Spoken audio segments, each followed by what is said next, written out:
Hola, ¿cómo están? Hoy empezamos este curso, Selectividad Alimentaria. Este es el primer módulo que vamos a ver. Vamos a empezar. Bien. Para los que es la primera vez que se conectan, para la primera vez que ven un video mío, yo les comento que soy médica cirujana, especialista en pediatría, especialista en psiquiatría, especialista en psiquiatría infanto-juvenil. Tengo una formación toda en neurodesarrollo infantil, todo lo que es trastornos conductuales en la infancia, autismo, trastornos de hiperactividad, trastornos oposicionistas desafiantes, y aparte tengo una base de todo lo que es nutricional y metabólica. Por lo cual vamos a empezar a transitar este curso de selectividad alimentaria, que es un problema que creo que aqueja a la mayoría de las familias. Por empezar, les quiero dar la bienvenida a todo este nuevo programa de educación, este nuevo emprendimiento, esta nueva iniciativa que arrancamos en el día de la fecha con este primer módulo. ¿Cuáles son los objetivos que vamos a querer con este módulo, que va a estar compuesto, como ya dijimos en la presentación, por más de 20 módulos?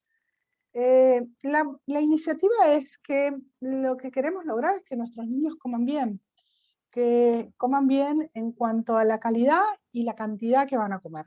Entonces, es uno de los objetivos que tenemos que lograr y ver qué es lo que le está pasando a nuestro niño, por qué está con ese problema que no acepta ciertos alimentos, que rechaza los alimentos que ya había incorporado, que incluso está teniendo toda esta problemática que incluso no le puedo incorporar nuevos alimentos, ni puedo hacer una alimentación variada y equilibrada. Lo que vamos a hacer es explicar con detalle en qué consiste la alimentación, que yo creo que a veces no se llega a comprender la magnitud de este proceso tan complejo que tiene su fundamento en la alimentación de un niño, la importancia que tiene durante los primeros años de vida, y vamos a aprender un poquito de estrategias en la resolución de problemas.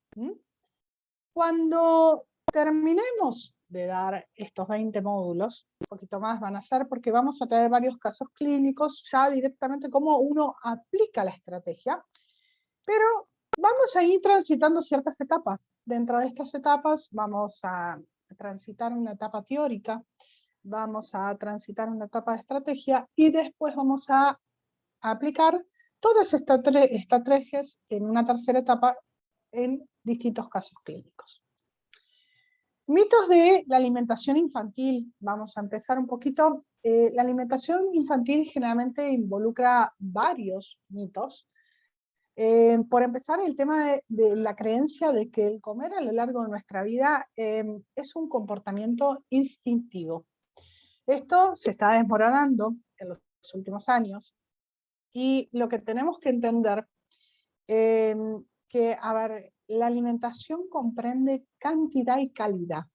Y que vamos a ver como vamos a ir desglosando cada tema para ir desmoronando justamente los mitos de la alimentación.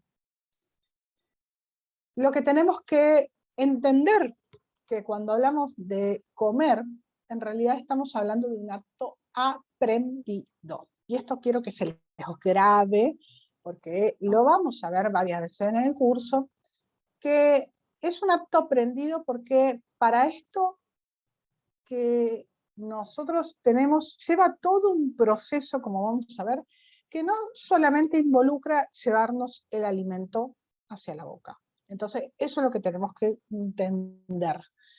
Esto va a hacer que si nosotros resolvemos o tratamos de plantear el tema de la selectividad alimentaria o el tema de que nuestro niño está comiendo bien, como un problema de resolución a que tenemos que resolver a la brevedad, vamos a ver que esto va a fomentar estrategias de aprendizaje, habilidades sociales y la motivación y iniciativa de nuestro hijo.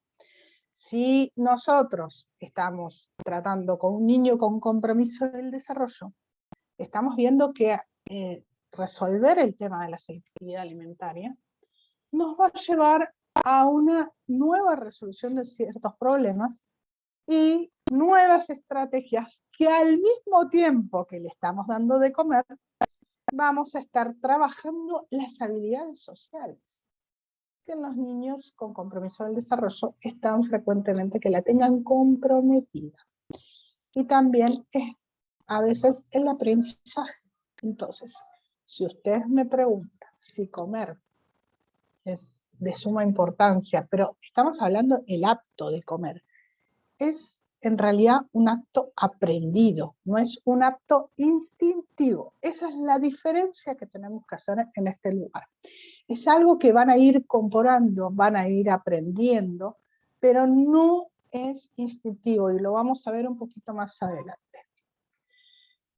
¿Qué nunca debemos hacer con nuestro hijo? Obligarlo a comer. A veces hay profesionales de la salud que no están bien preparados en el tema. Y dan consejos que a veces son consejos erróneos, que hacen como un círculo de retroalimentación negativa, que incluso a la madre hacen que se sienta culpable. El niño es obligado que si no te comes hasta lo último, no te levantas de la mesa, o el tema, déjalo pasar hambre, que ya va a comer. Entonces, hay que tener cuidado cuando estamos frente a estos problemas, porque como habíamos visto, incorporan habilidades sociales, habilidades del aprendizaje. Entonces, si me incorporan esas cosas, cuidado con los consejos, porque estos consejos erróneos pueden provocar que sea un círculo de retroalimentación, que yo no pueda mantener la calma como mamá a la hora de darle de comer a mi hijo. Entonces, se hace todo como una negativa, un ambiente que no es propicio para la alimentación de nuestro niño. El acto de comer es un acto aprendido y tiene que tener una motivación interna. Lo importante como mamá es mantener la calma por sobre todas las cosas. Yo sé que vas al pediatra o vas a veces al equipo de salud y le decís, mi hijo no come, tengo miedo que baje de peso, estás pendiente del peso, cuánto aumenta, cuánto disminuye. Pero es importante entender que esto también implica una motivación interna. Muchas mamás, a mí me ha pasado que están con cuadros infecciosos, ya sea un broncoespasmo, ya sea una neumonía, una gastroenteritis, y están muy preocupadas en ese momento porque coma y al peso. Pero si estamos hablando de una motivación interna, hay que tener cuidado porque va a bajar de peso y no lo podemos obligar a que coma cuando está con un proceso de salud o enfermedad. Entonces hay que tener cuidado cuando lo vamos a motivar. Vamos a tener que comprometer al grupo familiar. Cuando hablamos de motivación, iniciativa, no obligarlo, una de las cosas que siempre se plantea en la alimentación infantil, dale de comer lo que vos estás comiendo. En el sentido que el nene no se tiene que adaptar, vos tenés que adaptarte al nene. Obviamente las comidas van a ser sin sal, obviamente, pero no hagas comidas separadas, a eso me refiero. Si vos querés que tu hijo coma brócoli, vas a tener que empezar a comer brócoli delante de él. Toda la familia se va a tener que adaptar. Eso es lo importante de entender, el compromiso del grupo familiar. Yo, por ejemplo, a veces le digo a los papás, cuando retiran el gluten, es importante que toda la familia, dentro del hogar, cuando vos estás, él te está viendo comer, porque es un acto que se aprende.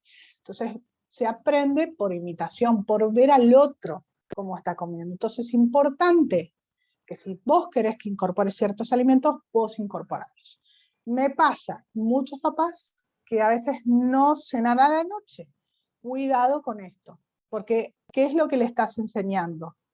A no cenar a la noche, o hacen ayuno intermitente, o hacen mamás que hacen dietas muy rigurosas. Es mejor que en ese momento bajes la cantidad de comida, para bajar tu aporte calórico, para que él no vea que vos, primero, comes comida diferente a la que él está comiendo, y segundo, tenés que comer en los horarios que come tu niño. Eso es importante, dar el ejemplo a nuestros hijos. Alimentación. Es un proceso que nos va a llevar. La sociabilización, ya habíamos hablado de las habilidades sociales, por eso es muy importante incorporar la cultura que esto es algo que nunca hablamos en la alimentación. Diferentes alimentaciones, diferentes culturas. O sea, hay culturas que tienen, a ver, la incorporación de los picantes, cierto tipo de alimentos, ciertos tipos de preparaciones. Cuando un niño incorpora estos alimentos, está incorporando la cultura de sus padres. Por eso es importante tratar el tema.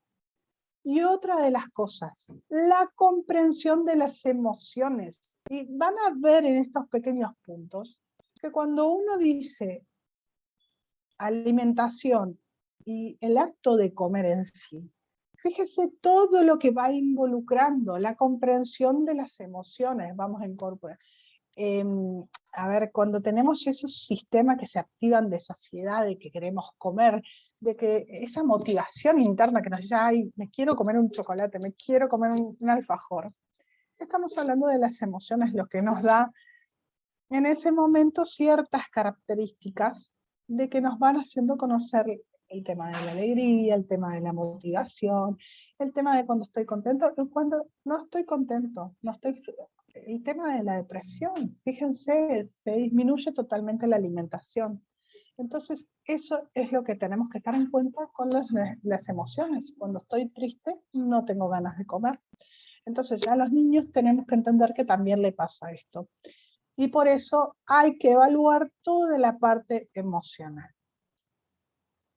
Lo que tenemos que entender también, que comer es un acto totalmente complejo.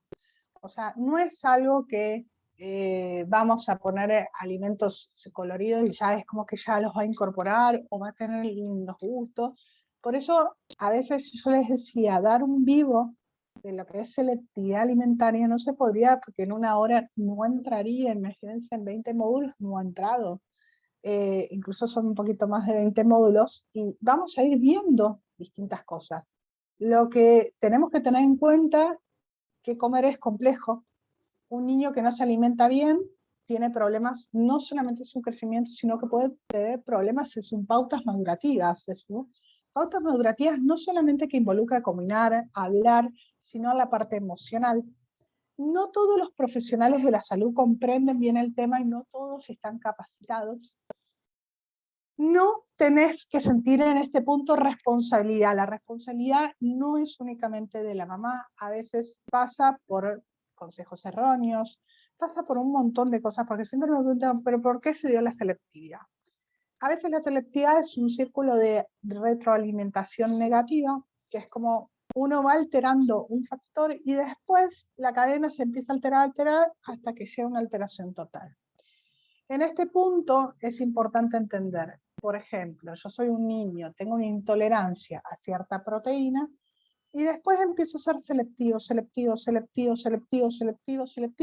hasta que se produce como un círculo vicioso que lleva a una aversión total a la comida. Entonces, ese es el punto que tenemos que empezar a identificar cuando suceden estas cosas. Por eso, la responsabilidad no es que yo conductualmente no lo incorporé a este ámbito bien. Entender que envuelven un montón de habilidades. Eso es muy importante, como lo vamos a ver en detalle, vamos a ver qué habilidades tiene que incorporar un niño para este proceso que es comer. Comer, lo que tenemos que entender que es la tercera prioridad corporal. Nosotros tenemos las prioridades corporales, el tema de la función cerebral, el tema de nuestra respiración y después viene comer. Comer es la tercera prioridad del cuerpo. Si nosotros empezamos a entender este tipo de cosas, vamos a entender la importancia de que nuestros niños tengan una buena alimentación. ¿Por qué? Porque comer me va a dar los nutrientes que yo necesito en el día a día para desarrollarme no solamente físicamente, sino emocional, cognitivamente y conductualmente. Comer es instintivo y lo puse en signos de pregunta, ¿se acuerdan? Durante los primeros meses sí, es algo instintivo, es el reflejo de la succión. Y cuando empiezan a ver, tenemos el reflejo de la succión, el bebé nace, se prende la teta, empezamos a aprender habilidades orales, motoras y sensoriales para comer. Pero estos reflejos van desapareciendo, o sea que no es siempre instintivo comer. Por lo tanto, es un acto que se va aprendiendo. O sea, la primera señal sí es instintiva, pero después es ir incorporando las distintas pautas de alimentación. Por lo tanto, van a incorporar habilidades motoras, van a incorporar habilidades orales y sensoriales para ir a comer. Acá es cuando hablamos el tema de la conducta con los biberones, cómo lo vamos haciendo la transición con los vasitos. Eso es importante tenerlo en cuenta por todas estas habilidades y el tema orofacial, cómo se va a ir trabajando esa musculatura. Por lo tanto, comer es un acto que se va aprendiendo y la conducta alimentaria se establece a lo largo de los 2 años de vida. Por eso siempre dicen, la alimentación no solamente nutricionalmente es importante, sino la conducta alimentaria, porque como vimos, la conducta alimentaria va a llevar que yo desarrolle habilidades de aprendizaje, habilidades sociales, habilidades de emociones y motivacionales. ¿Comer es fácil? Comer es complejo y implica el distinto uso de órganos y sistemas sensoriales de mi organismo. Cuando hablamos de lo complejo que es comer, tenemos que pensar que va a involucrar más o menos aproximadamente 24 músculos. Y va a tener 6 nervios craneales que se van a comprometer en las distintas funciones, ya sean motoras, neuroendocrinas, liberación de transmisores, todo, 6 nervios craneales que van a intervenir en esto. Es incluso más difícil que desarrollar el habla y caminar, el aprender a comer. Entonces, eso es lo que tenemos que empezar a ver.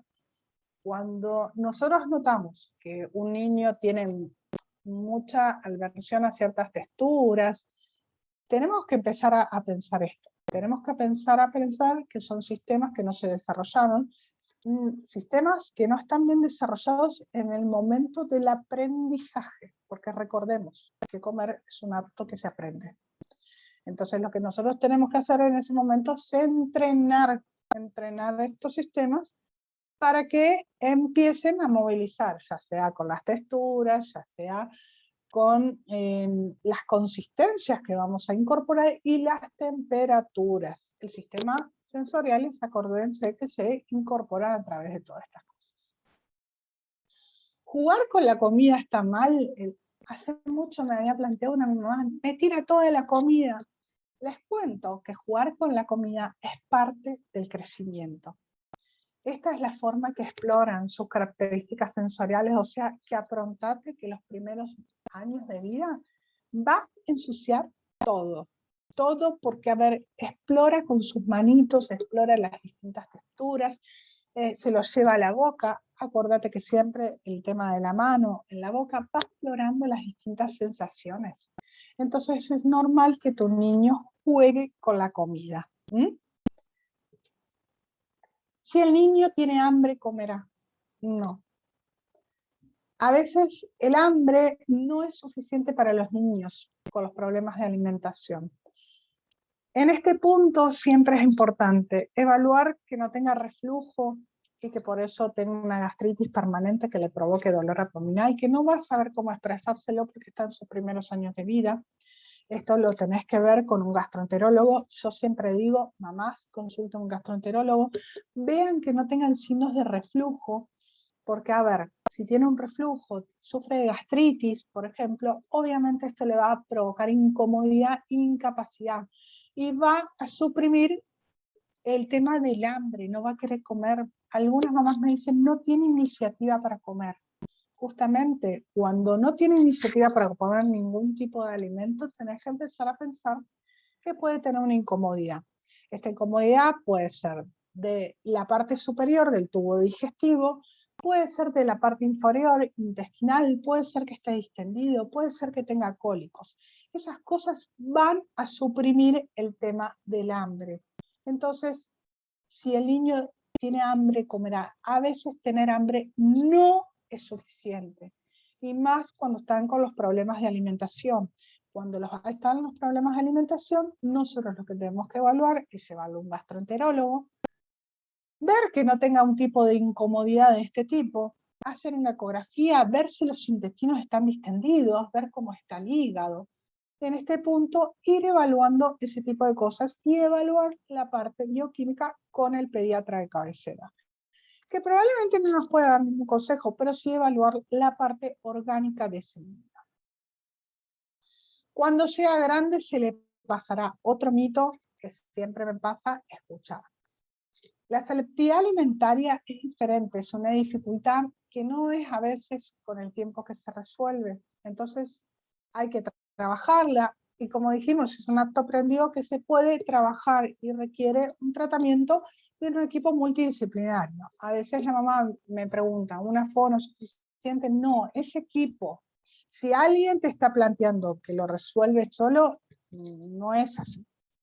Generalmente están involucrados médicos y distintas áreas de las terapias. No vas a encontrar probablemente uno que sea especial. A ver, sí vas a encontrar uno que sea especializado en su área, pero no va a poder abordar todas. Por ejemplo, un terapista ocupacional no va a poder abordar el área de fono, el fono no va a poder abordar terapia ocupacional, y a su vez no van a poder abordar el área del médico las derivaciones pertinentes y tampoco el área de la nutricionista. Por eso es algo que se trabaja totalmente en equipo para resolver el problema.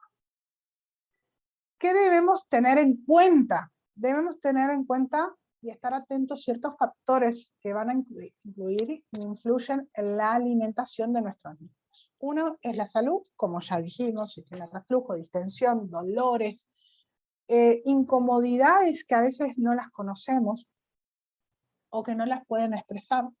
El tema del desarrollo. Es muy importante evaluar todas las áreas del desarrollo, no solamente cognitiva ni conductual, sino motricidad fina, motricidad gruesa, las habilidades orales, las habilidades sensoriales, las habilidades motivacionales y las habilidades dentro del contexto familiar es importante, y el entorno y el estilo de crianza de esos papás a la hora de evaluar. Pero esto lo vamos a ir viendo, no se preocupen, por eso es un curso bastante extenso, donde vamos a ir viendo cada una de estas cosas. No es, a ver, todas estas cosas que yo les mencioné, que íbamos a ir viendo de estrategias, las vamos a ir resolviendo porque la idea es desmembrar cada una de estas cositas que yo voy diciendo.